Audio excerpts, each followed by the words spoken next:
नहीं बहुत वो आपको इसीलिए बड़े बड़े ध्यान से सुन रहे हैं। एगो काम करो कि तू अपन मलकिन के ले जाके तन पहुंचा दो। आज आपको उसी अभिनय के लिए मंच पर बुलाया गया है। गाइए, हम चाहता नहीं कि आइए एक जोरदार ताली के लिए। बड़ी खूबसूरत बात है, गाइए आइए।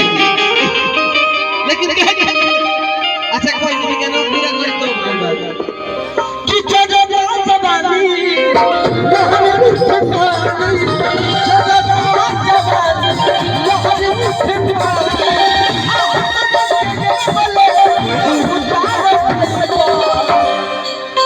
सिहरे बदनिया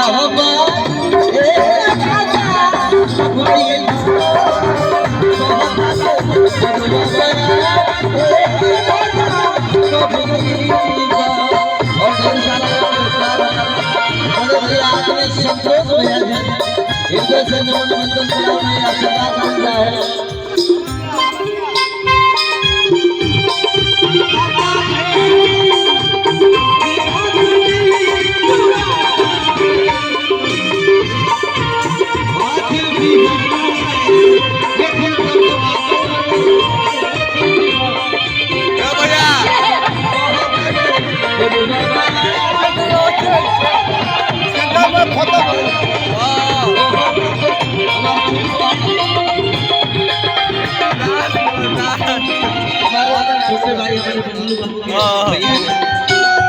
अमर बाबू की तरफ से, बरदार जी की तरफ से ढेर सारे पुरस्कार, बबलू बाबू और आदमी हमारे गार्जियन पर भैया संतोष भैया जी की तरफ से ढेर सारा पुरस्कार। और हमारा छोट भाई वीडियो के रील के दुनिया में, कॉमेडी की दुनिया में गलत पहचान बनाने वाले बाबू सहनसा जी के बड़े भैया है। और आपकी तरफ से बहुत प्यारा पुरस्कार है हमारे सहनसा बाबू की तरफ से ढेर सारा पुरस्कार। कहना है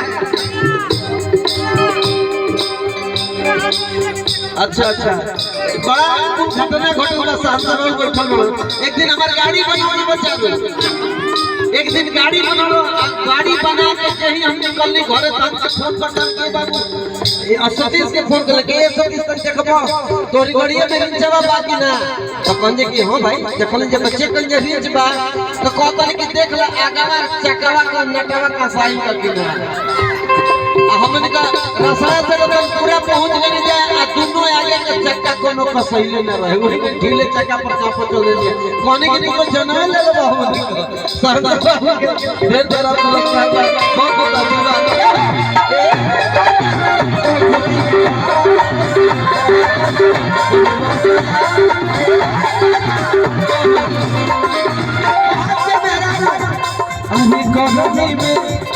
अरे गर्मी में छोड़ी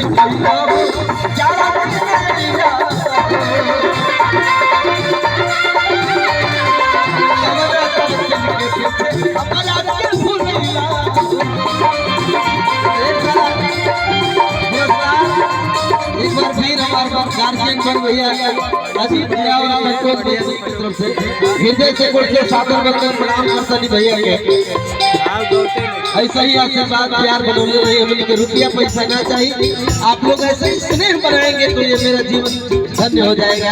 आदमी संतोष भैया और आदमी अजीत भैया विराज हमारे पूरा ब्लॉक की शान है। आपके तरफ से ढेर सारा आशीर्वाद कहना है। अरे गर्मी में छोड़ी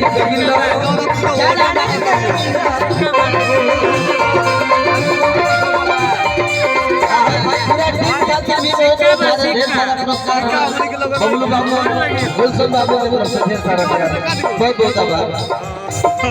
कि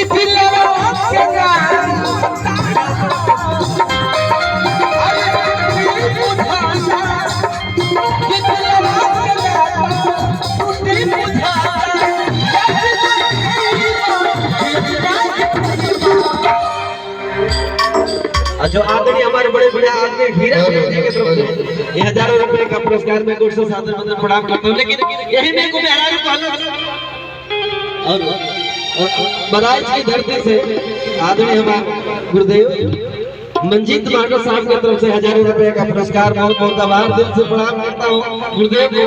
बहुत यही के मौसम बनल बा बहुत ये में बहुत गई अरे बदलिए जा अरे सुती जा बलमुआ अक्षर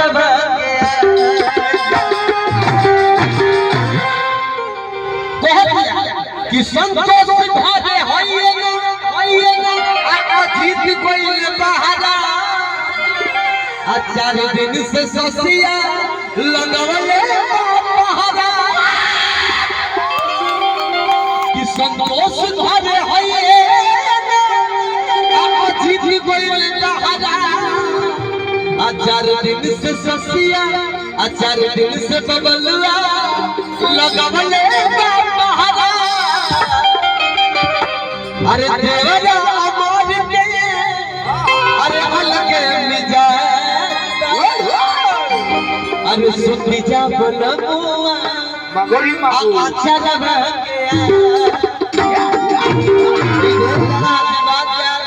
हमने के छोट भाई लोग की तरफ से बड़ भाई लोग की तरफ से गुड से बंदन लेकिन कह दिया कि संतोष घरे होइए हां जीत गइल बहारा चार दिन से हई ससिया लगवले पहाड़ा ये तो सही बात है अरे देवरा बाबा के गलत बात अरे अलगे मिजाज अरे सुती जा बलमु होई होई